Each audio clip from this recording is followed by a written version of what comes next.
கார்மேனி செல்வம் பட விமர்சனம். விமர்சிப்பவர் சென்னை பத்திரிகா சிவாஜி.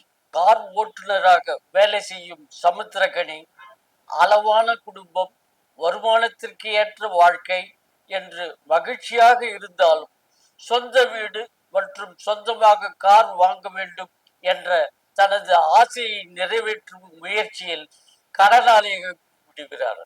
அவசரத்திற்கு கடன் வாங்க தொடங்கும் சமுத்திரகனி அதையே தனது ஆசையை நிறைவேற்றுவதற்கான வழியாக மாற்றிக்கொள்ளும் போது அவர் பெரும் சிக்கல் சூழ்ந்து கொள்கிறது.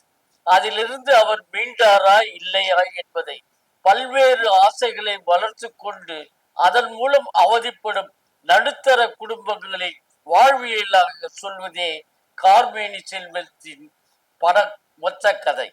இருப்பதை வைத்து நிறைவாக வாழாமல் நிறைவை தேடி தேடி வாழ்க்கையை தொலைந்து விடக்கூடாது என்ற மெசேஜை அழுத்தமாக பதிவு செய்திருக்கும் இயக்குனர் ராம் சக்ரி ஒரு சராசரி குடும்பத்தின் கனவுகள் மற்றும் அதனால் அவர்கள் எதிர்கொள்ளும் பிரச்சனைகளை யதார்த்தமாக காட்சிப்படுத்தி யோசிக்க வைத்திருக்கிறார். எந்த கதாபாத்திரமாக இருந்தாலும் அதை யதார்த்தமாக கையாண்டு பாராட்டு பெறும் சமுத்திரகனி செல்வம் என்ற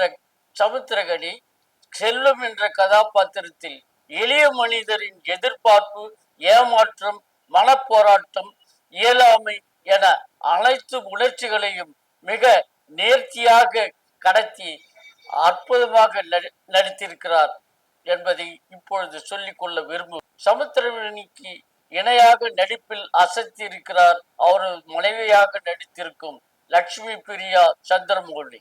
நடுத்தர வர்க்க குடும்ப பெண்களின் ஆசைகள், எதிர்பார்ப்பு, ஏமாற்றம் ஆகியவற்றை தனது கண்கள் மூலமாக வெளிக்காட்டியிருக்கும் அவர் ஆசையை விட அமைதியான வாழ்க்கையே போதும் என்ற தன் மனநிலைக்கு கணவரை மாற்றும் முயற்சிக்கும் இடங்களில் யதார்த்தமாக நடித்து பெரும் படத்திற்கு பெரும் பலம் சேர்த்திருக்கிறார்.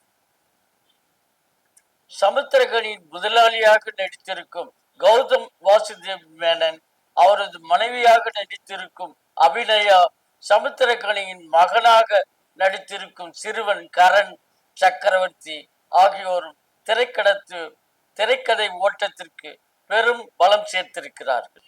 ஜெகன் ஆர்வி மற்றும் தினேஷ் எஸ் ஆகியோரின் படத்தொகுப்பும் சங்கரின் கலை இயக்கமும் படத்திற்கு கூடுதல் பலம் சேர்த்திருக்கிறது.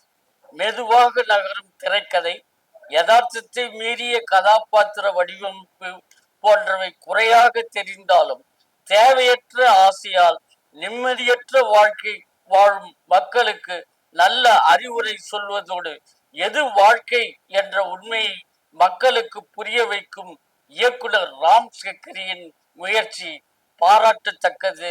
வாழ்த்துக்கள். சென்னை பத்திரிகாவின் பாராட்டுக்கள், வாழ்த்துக்கள்.